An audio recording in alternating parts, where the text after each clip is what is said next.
Okay, welcome everyone. We'll begin around 11 to 11:05, just letting everyone know that this is also live on Facebook. So feel free to go ahead and use the bathroom, get some water, anything before we begin shortly.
Hello, everyone. Welcome to today's webinar.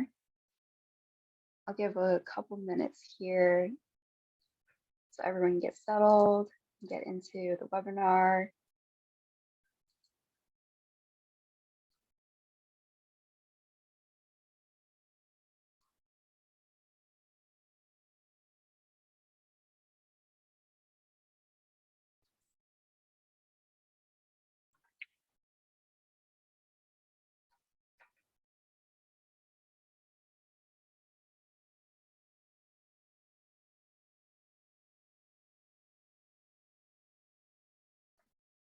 Okay, I'll go ahead and begin with some welcome and introductions here. So again, welcome everyone to Monsoon's webinar today. This is part of our ongoing panel series titled the AAPI through the generations. There you go, AAPI through the generations, which is a panel series that's highlighting different Asian and Pacific Islander groups within Iowa. So today we'll be focusing on the Marshallese community here in Iowa, and we'll go over topics including the Marshallese migration, as well as the cultural and generational impact of that. So to begin, I'll introduce myself quickly here. So my name is Nguyen. I am the Community Outreach and Social Media Coordinator at Monsoon, and I am based in the Des Moines office here. So feel free to introduce yourselves if you'd like to in the chat. You can share your name, pronouns, where you're from, your organization, anything you want to share really. So if you want to leave those introductions, I'll go over some technical support and some technical information as well for you all. So before we begin, actually before I go into the technical support, I'll go over the agenda just so everyone is all on the same page of how today's conversation is going to go. So I've already gone over my introductions, and you can all still go ahead with your introductions as well in the chat. And then after this, I'll talk about some community agreements, and I'll share a brief history of Marshallese migration, which will lead us into our panelist introductions and Q&A, which will end us out for this webinar today. Then at the end, I'll share an evaluation form that you can all fill out. But again, I also want to remind that this will be automatically sent to everyone's emails that have been registered for today's webinar. So if you aren't able to find that link later, or you have to leave early, that will be sent to you later on. Okay. So with captioning, I want to thank our captioner today who will be providing those live captions for us. If you aren't seeing those captions, you'll need to locate the button that'll have two capital C's there at the very bottom of the Zoom webinar. It's kind of going to be that menu bar at the bottom. Then you'll click CC, and that CC button, you'll select live captioning, and then the caption should be displayed for you. If you have trouble with that, you can go ahead and just privately message me in the chat. I'll be assisting here with technical support and also hosting. So 2-for-1 deal for me today. I'll try my best to get to you as soon as possible, and I'll try to help to the best of my ability. Also, before we begin, we will be recording this Zoom webinar, and this will also be live on Facebook. So just wanted to let everyone know and be aware of that as well. And again, if you want to leave early, you can also go ahead and check out our Facebook page and watch the rest of the webinar. Okay, some chat etiquette as well. So please feel free to use the chat to ask any questions or share your reflections, any comments, really. We would love to see any participation, really. So I encourage you all, if you have any questions or comments, to ask them directly in the chat, and then we will try to get to those as soon as we can. Okay.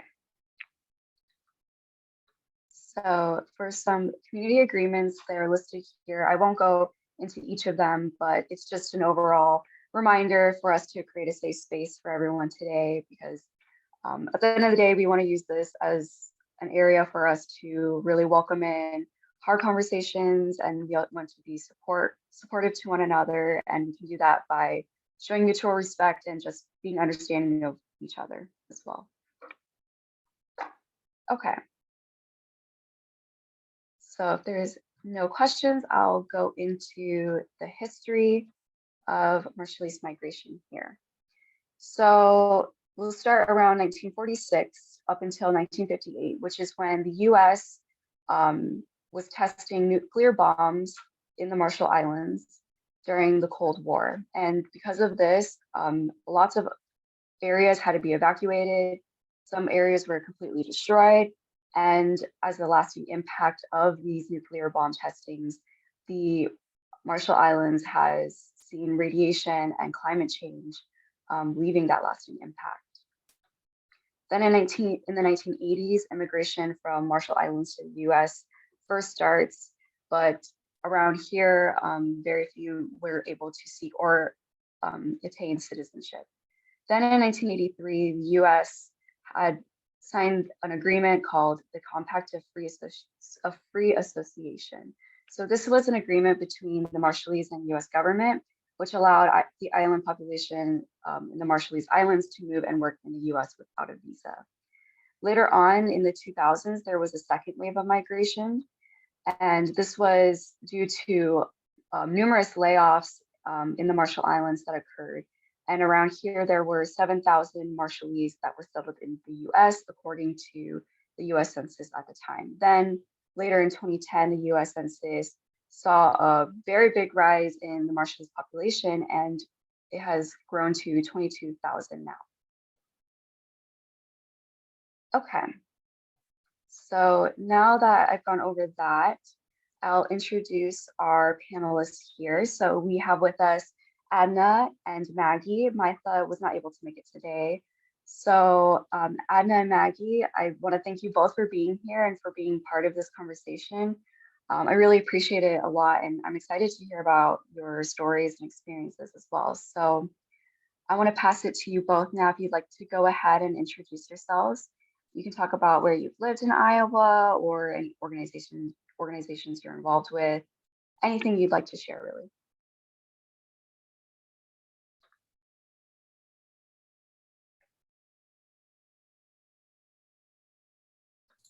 Did you want to go to first, Adna? Okay, you can go first if you want. Hello, everyone. My name is Maggie. I actually work for Monsoon. I'm a community health outreach worker, and I've been with Monsoon since February.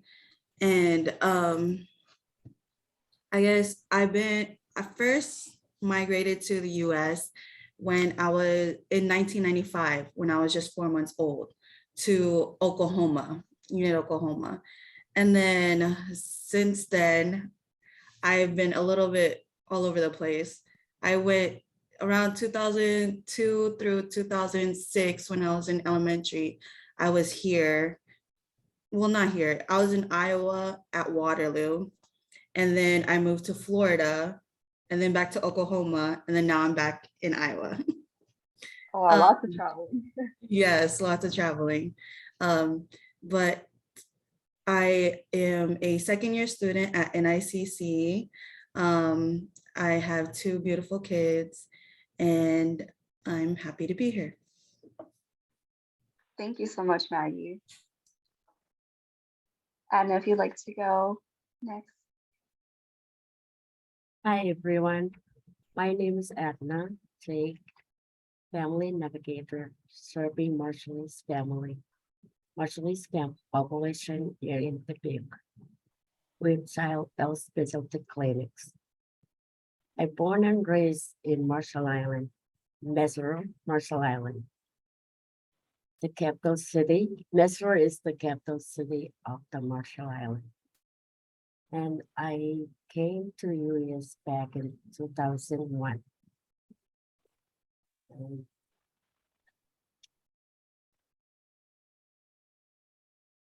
I work with the Child Health Specialty Clinics, University of Iowa.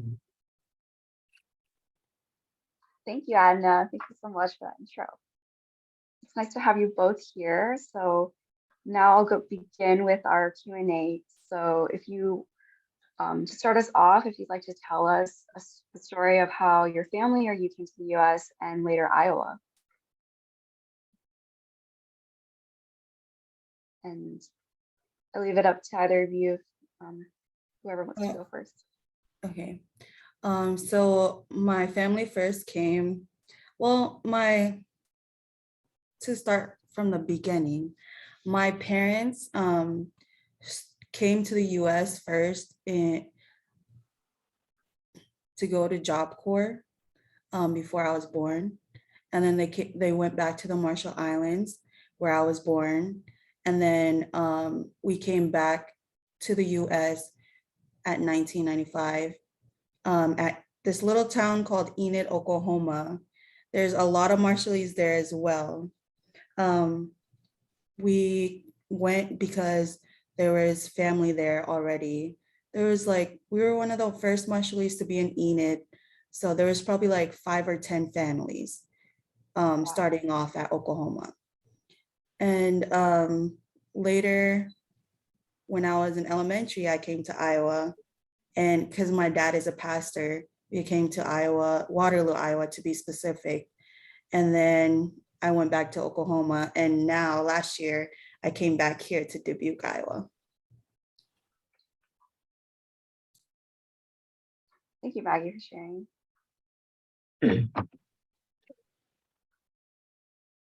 Anna, if you'd like to share. Sure. So let me start from the. I came to US with my uncle back in 2000. And I came to attend the school, trying to attend the community college. And 7 years later, my parents came here with me. So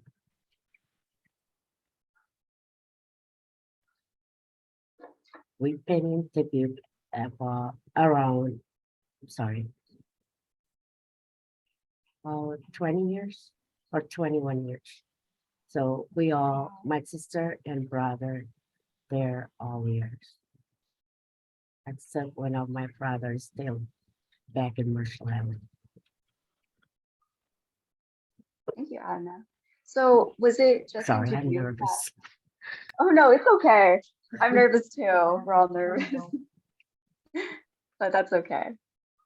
You said that you stayed in Dubuque for 21 years or so. So is that the area you stayed in like for most of your time in Iowa or the US alone? Yes, 21 years. I came straight from the Marshall Island to Dubuque. And then to go to college with without your like parents, that must have been I scary, tried, but wasn't work. I mean, that's totally fine. You still tried, and I'm glad that, you know, you come to triumph and done so much now, even. So thank you for sharing, Agna and Maggie. The next question I have is, what does it mean to have a home on both sides of the globe? And then you can feel free to take time to think about your answers. We're in no rush at all, so. Well, unlike Adna, I was raised here in the United States. I never really been in the Marshall Islands since I came here in 1995. So America is all I know. But then at the same time, it doesn't really feel like my home, if that makes sense, because there's not many people like us around us. So I still consider the Marshall Islands my home, and I really hope to visit one day. Before, I know you mentioned the COFA earlier, but I don't know if you knew this, but the COFA ends next year, and they're still trying to get the COFA renewed. So hopefully it gets renewed and I could go back and forth. Yes, well, thank you I had no idea about that, honestly. So thank you for shedding light on that. So it's all something we can keep watch on. And I really do hope you are able to go back to Marshall Islands, because I really relate to what you're saying about how even though you've been in the States for most of your life, like I have, and I haven't really been back to Vietnam very often. So even though it doesn't really feel like home, I still consider it another place that's home. And I also can really resonate with your experience where you feel like the community is so small and there's not a lot of people like you that represent you around. And that was definitely my experience too. So I can definitely see where you're coming from. Anna, would you like to share? If not, I can go on to the next question as well.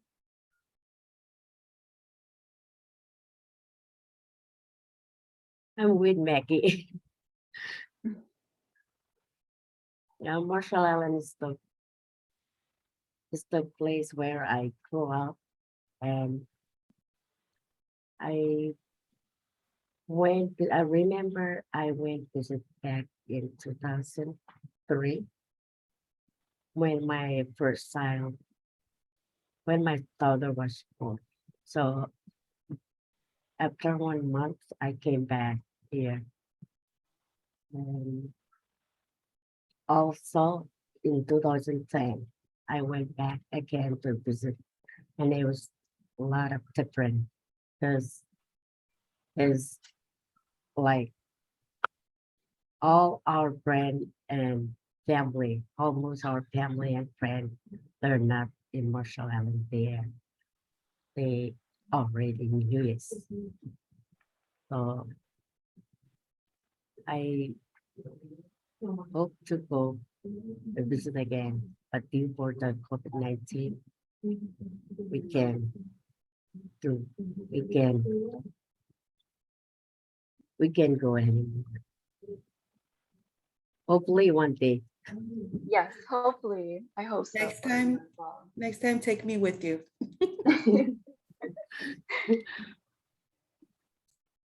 All right. Next question I have here is, how did your family or you preserve traditions from the homeland? Well, with my family, we preserve it, like we live with our traditions like every day. I know there's some families out there who were raised in the US and they sort of lost their language, but I'm super blessed to have my parents who continually speaks Marshallese to me all the time. And I can say, living in the US, I kind of lost my language a little bit, but I was very humbled when I started growing up and like starting working with people, and the only thing they were looking for was a Marshallese interpreter or somebody that knew Marshallese just so they could relate to the Marshallese people.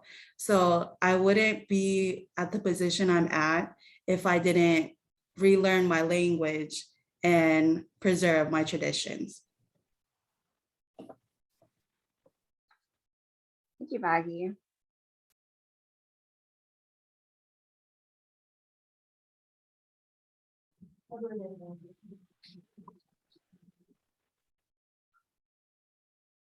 Anna, is there anything you'd like to share? Yeah, living in the US, I think is a little different because it's language barrier.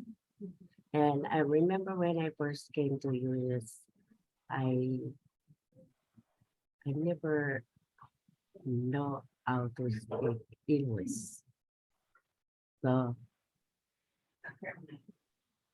as of right now, I can speak English, and but still need I still need one more. And the Marshallese family, they really need help with the like translator because it's like, as like I said, language barrier. So it's a little different. Thank you, Anna. And I think it's really interesting how both your experiences tie into each other, because I think like many people that migrate from a new country to the US, a lot of times there's language barriers, and that is a really hard in multiple aspects, just like getting help with housing or getting help with childcare, those things. You have to know, you have to be able to speak English in the US to be able to get those opportunities, unless you find an interpreter or someone that's able to help you. But I think it's really amazing that you're still able to, both of you, to preserve that language and keep that tradition going on, because I really feel like it's kind of like an act of resilience and resistance, you know, to be Yeah. able to And sometime when we take our child to their doctor appointment, we sometimes afraid to interrupt the doctor, because even we still have question and we still have concern for our child, but we sometimes guess don't know how to, don't understand what we can, what to talk them. We sometimes afraid to tell them because we can't speak English and we don't really understand. Yeah, that's also very true, to not have that vocabulary as well. It's hard to receive and seek the help that we all need and deserve. Mhm. Okay. Moving on to the next question now. I want to ask you, what is the most challenging part of moving to a new country for you? And how did your family or you overcome this, or just the community as a whole? I know we talked a little bit about language barriers and that. So if anything else you feel, I know there's a multitude of challenges that come with moving to a new country. So feel free Yes. to share. Just for my family, I have no idea why we picked the Midwest and Oklahoma and Iowa of all places, but that was the first place we moved to, and it was pretty hard. Back in the 1990s, my family were one of the first people at Oklahoma, like I mentioned before, and it was really hard for, first of all, the language barrier, like we talked about, and then getting transportation. And they really didn't know what they were coming into in the United States. Like no Marshallese has ever been there before, and they didn't know where to go, where the resources were. And then so just one story. I'm gonna tell one story. I have a million stories, but I'm gonna tell one story. My parents, when they didn't have a car and they didn't have anywhere to go, but there's this one grocery store where they would go cash their check, and they would walk to the grocery store, and before they cash their check, the person at the place were like, you have to spend $100 each before you cash your checks.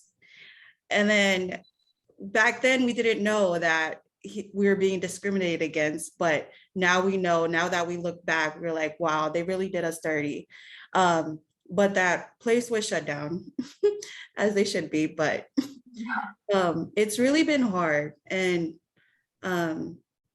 just adapting, like trying to keep your culture, and then Americans think our culture is weird. So like just me growing up, like it was hard to really find my like middle ground, like still keeping my culture, but trying to adapt to the westernized life. But now I'm glad that we have resources like Monsoon and where Edna works, where we have more Marshallese people and we know the resources to go to. Thank you, Maggie. Thank you for sharing. Anna, is there anything you'd like to share? Or if not, I can also move on. I just want to say about the family. I will yeah.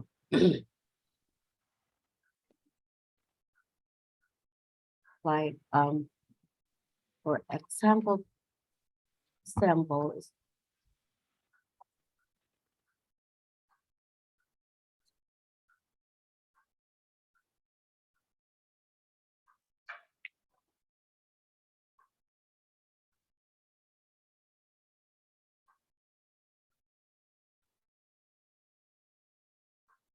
Can you hear me?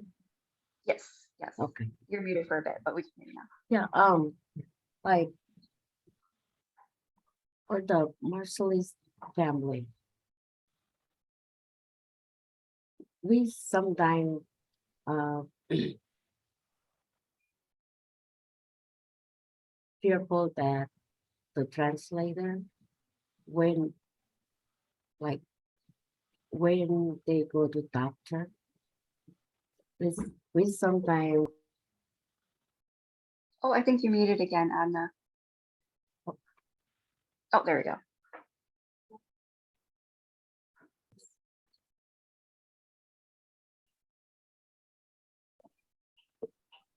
can you hear me well?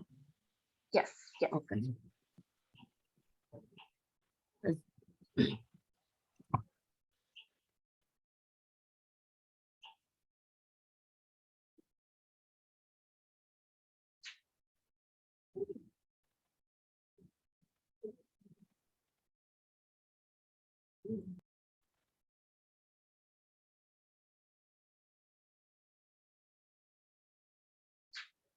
I think you're muted again. Good old technical difficulties. Yeah. There we go. Okay. So I don't know what am I gonna say. That's okay. If you don't have anything to say or to share, that's okay too. It's totally fine. But thank you, Maggie, for sharing about. I mean, I can't even imagine being the only Marshallese family in a town. Like that has to be so isolating, and it makes kind of the whole part of not really feeling home anywhere definitely resonates, especially with how much you traveled. Like I can only imagine what that must And it have was felt like. Oklahoma of all places. Like there Right. were a lot of rednecks. So, and then Yeah. I do remember this one time where our neighbors, they like threw, I think, vegetables at us for no reason. And they were just like, go back to your country. But they have no idea, like, we are here because you guys destroyed ours. Right. Right. That's so awful. And Mhm. sorry to hear like that, just awful experiences you had to go through and just Yeah. it's really hard having that experience and knowing that the reason that the people are in the US, Marshallese people, is not even on their own accord. It's because Yeah. US basically took the land and used it as their own for their Yes. own benefits and needs. So thank you for sharing your story on that. Okay, moving on to the next question. How have you seen migration impacting refugees or immigrants, and what barriers make it hard for healing? I know we talked a little bit about language barriers before, so I think when it comes to healing, that also might come up again because it's hard to seek help and hard to seek those services or resources that people with the privilege that to speak English have when you speak a language that not many people speak in the first place. I can only imagine that being really hard for healing as well. Yeah, the big one is definitely language barrier. And another, I think that's the biggest one. Because if you don't know the language, like they just don't understand you and you're trying to get transportation, trying to get housing, trying to get all this, but just not knowing the language makes it everything 10 times harder. Gotcha. Yeah, I can, man, it's just to have a language so not very many people speak. And then on top of that, just like trying to find interpretation for Marshallese Mhm. is, and especially in Iowa of all places, like Yes. I can only imagine how hard that must be. So I'm grateful that we have people like you, Maggie, on our team here supporting the Marshallese community, and same with you, Anna, here helping and supporting the Marshallese families. And I know, Adna, you have a meeting, so thank you for joining us, and I hope in the future we can meet sometime again and talk soon. I can say a little more about this. Not a little more, Okay, but yes, please before go I ahead. go, before I Yes, go, please do. yes, still for the language barrier. Many parents, many Marshallese family are fearful that when it's come to their doctor appointment for the child, we have translator, and sometimes they are fearful that if they, because they think if they share their child diagnosis, they think the translator will share their private information with the community. That's So true. sometimes family don't tell the doctor what they need to know to get proper medical care because they afraid if the translator there share their information to others. That's a really important point you bring up, Adna. I hadn't even thought of that before because I know how small our communities are in the API population, and especially so for the Marshallese community, I imagine it's even smaller. So there's kind of this idea that everyone knows everyone essentially.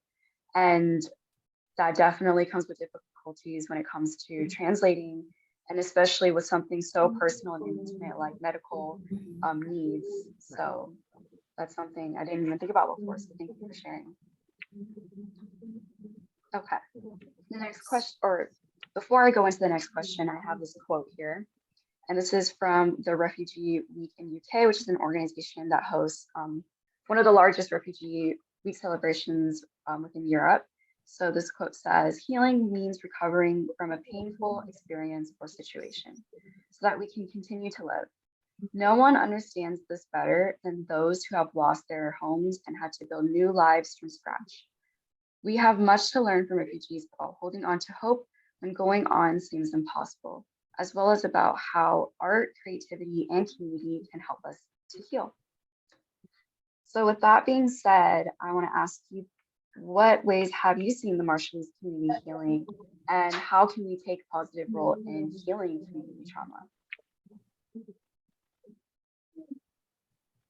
I don't think we're even over what the United States did to the Marshall Islands. We're still trying to fight for our right to we just got medical in 2020, but before then it was super hard for us to even get insurance. And then now I know some people are like, because if we're not citizens, we don't qualify for food stamps. So that's another barrier. And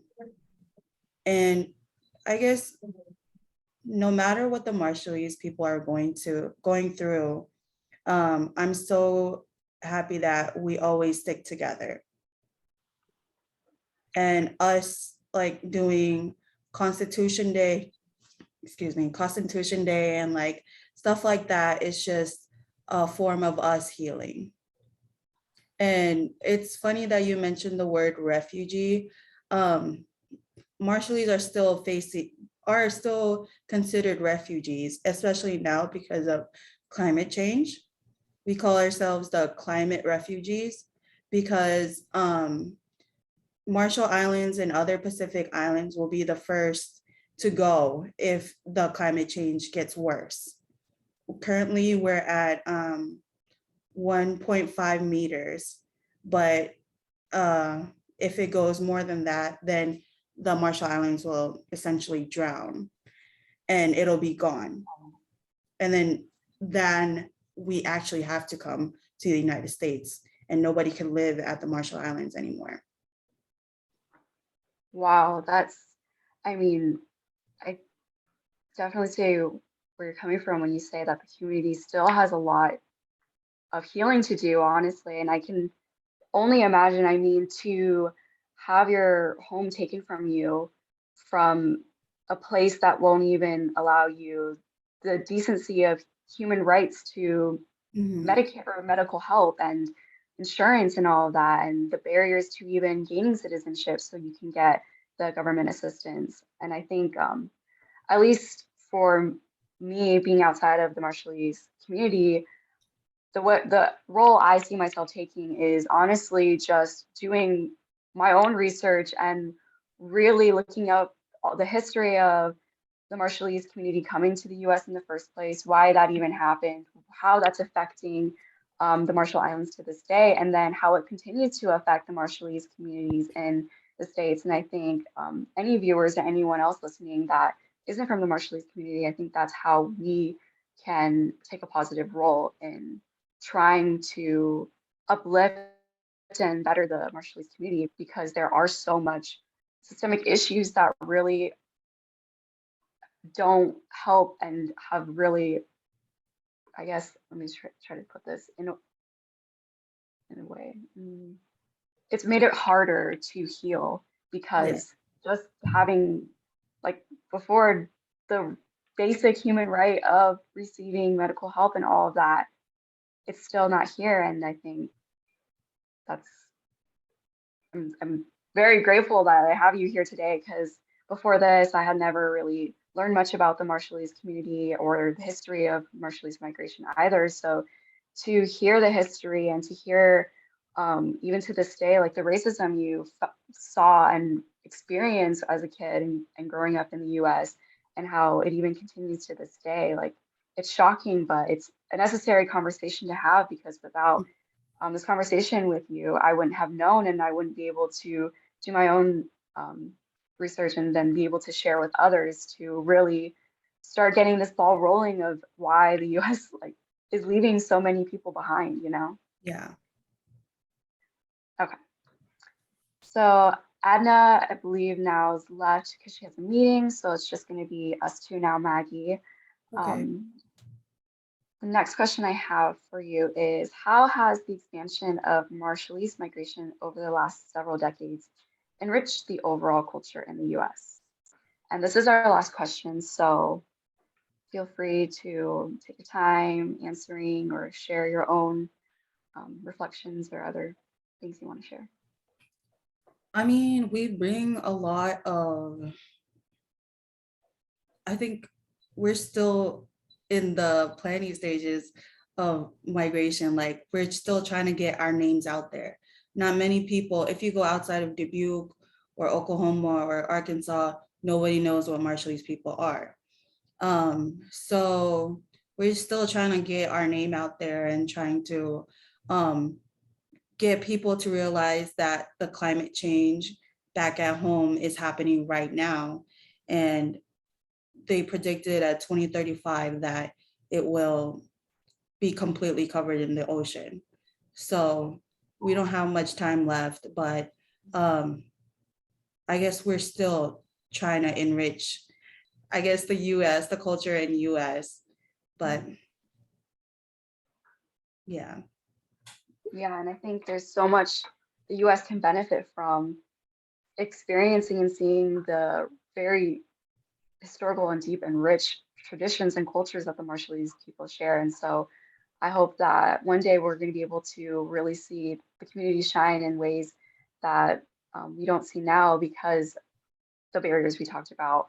But I Yes. really see it heading in a positive light because, again, like we have community members coming together to help out each other, like you, Maggie, and um, I'm really grateful again to just have that, have you here.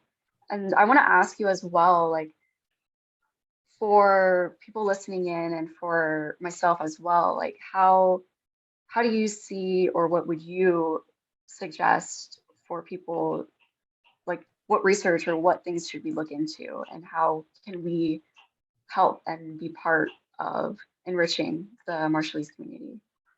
I think the first one would be COFA, since it'll be ending next year. And then we don't know what'll happen after the COFA ends. So I guess just like, I don't know, if you see something about COFA, go ahead and sign the petition or something, so your Marshallese friends can stay. And then the second one is the climate refugee. If you Google it, you'll see like there's a lot of things that pop up, and we really are trying to get this climate change dilemma under like in the light of everybody. Like we're trying to educate everybody about it, just so we don't lose our island. We say this, but only God knows what will happen in 2035. But according to the scientists, that's what will happen. Gotcha. Thank you, Maggie. With kind of this question about enrichment of the Marshallese culture, I want to ask the work that you do at the Dubuque office. I know the Monsoon office in Dubuque specifically centers around Pacific Islanders. So I'd love to hear like any upcoming events or events you've done in the past that have been kind of part of that community healing, I guess. So 𝐂𝐻𝐿 and I have been doing PI monthly gatherings for the Marshallese community, and we just like talk about mental health, because that's something that I know even in the Asian community, like we don't really talk about. And then we invite guest speakers to talk about the resources in Dubuque, so that they know what's available for them. So I think that's a really cool thing that we've done. And we've just kind of had like movie nights, and an upcoming event will be the Back to School Bash, which we're partnering with St. Mark's.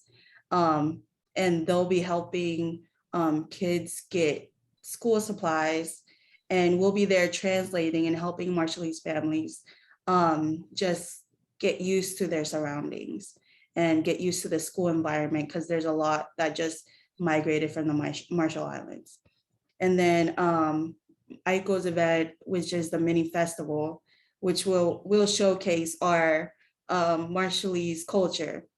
So that'll be really fun. I'm excited about that one. Yes, I always love hearing about all the events and all the activities you guys come up with at the office. And even when I see the pictures, I love seeing the turnout, because it seems like there's always a lot of people that show up to these events. And I'm glad and I'm happy too, because I think that community building is really essential to healing. Okay, there's a question here I have. So it says, hi, Maggie and Anne. One of the earlier questions was about preserving the Marshallese traditions and culture. As a follow-up, I'm curious about what are some of the traditions that you, Maggie, still practice today?